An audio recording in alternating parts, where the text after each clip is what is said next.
সালামুন আলাইকুম। আশা করি সকলেই ভালো আছেন। আলহামদুলিল্লাহ। আজকে আমি আপনাদের সাথে খুবই সুন্দর একটি বিদ্যা শেয়ার করব, যেটির মাধ্যমে আপনি আপনার ভালোবাসার মানুষটিকে আপনার কাছে নিয়ে আসতে পারবেন, তাকে আপনার জীবন সঙ্গিনী বানাতে পারবেন। এটি অনেক সুন্দর একটি বিদ্যা এবং খুবই সুন্দর এবং শক্তিশালী কাজ করে। এটি কোনো মন্ত্রতন্ত্র না, একটা বাংলা নকশা। এটি আপনারা সকলেই করতে পারবেন, আর এটি যারাই করবেন তাদের দ্বারাই কাজ হবে। এই যে আজকের এই নকশাটা, এটা সবার দ্বারাই কাজ করে। দেখা যায় তন্ত্র মন্ত্র বা এই কবিরাজি বিদ্যাগুলো সবার দ্বারা কাজ করে না, কিন্তু আজকের যে আমার এই বিদ্যাটা, এটা আপনাদের সবার দ্বারাই কাজ করবে এবং অনেক সুন্দর কাজ করবে। মানে কি বলবো, আপনারা অবাক হয়ে যাবেন। এত সুন্দর একটা বিদ্যা আজকে আমি আপনাদের দিচ্ছি।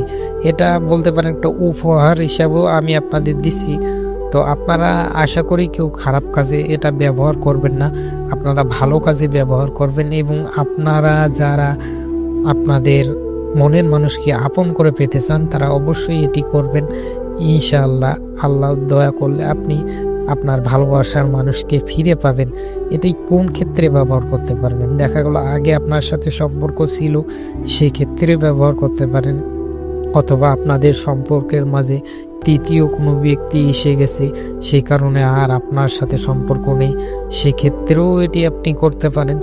অথবা আপনি কাউকে ভালোবাসেন, তাকে বলেছেন, সে রাজি হয় নাই, সেক্ষেত্রেও এটি করতে পারেন। খুবই সুন্দর কাজ করবে।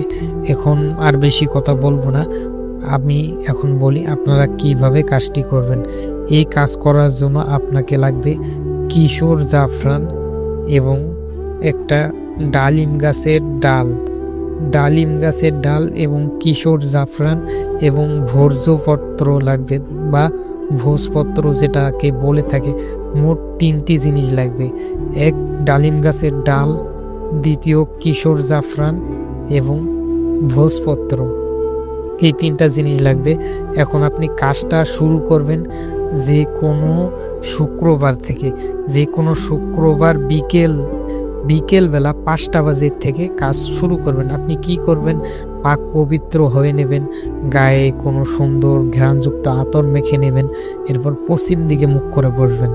বসার পর সামনে আকরবাতি ধরিয়ে দেবেন। দেওয়ার পরে আপনি ভোজপত্রে আমি যে নকশাটি দেব, সেটি কিশোর জাফরান দিয়ে, আপনি ডালিম গাছের ডাল দিয়ে, কিশোর জাফরানের কালি দিয়ে, ডালিম গাছের ডাল দিয়ে আপনি সেই নকশাটা ভোজপত্রে লিখবেন। কয়টা নকশা লিখবেন? 10টা নকশা লিখবেন। নকশায় যে জায়গায় নাম লেখা আছে বা নাম লেখা আছে, যত জায়গায় নাম লেখা আছে আপনি তত জায়গায় আপনি যাকে বশ করবেন তার নামটা দিয়ে দেবেন। দেওয়ার পরে আপনি 10টা নকশায় এভাবে লিখবেন। লেখার পর আপনি সেই নকশাগুলো গিয়ে কোনো নদীতে অথবা পুকুরে ভাসিয়ে দেবেন। একটা একটা করে নদীতে অথবা পুকুরে। এভাবে 7 দিনে আপনি 70টা নকশা লিখে পানিতে ভাসাবেন। অর্থাৎ প্রতিদিন 10টা করে নকশা লিখে পানিতে ভাসাবেন। বিকেলবেলা 5টা বাজে কাজটি করবেন। প্রতিদিন একইভাবে করবেন, কাউকে বলবেন না, গোপনভাবে করবেন। কাজটা করার পর আপনি, সে যদি আপনার কাছে থাকে তো তার আশেপাশে ঘোরাঘুরি করবেন, দেখবেন কাজ হচ্ছে কিনা আপনি নিজেই বুঝতে পারবেন। তো আশা করি আপনারা সকলেই বুঝতে পারছেন। তো সকলকে ভিডিওটি দেখার জন্য অসংখ্য ধন্যবাদ। সকলেই ভালো থাকেন। সালামুন আলাইকুম।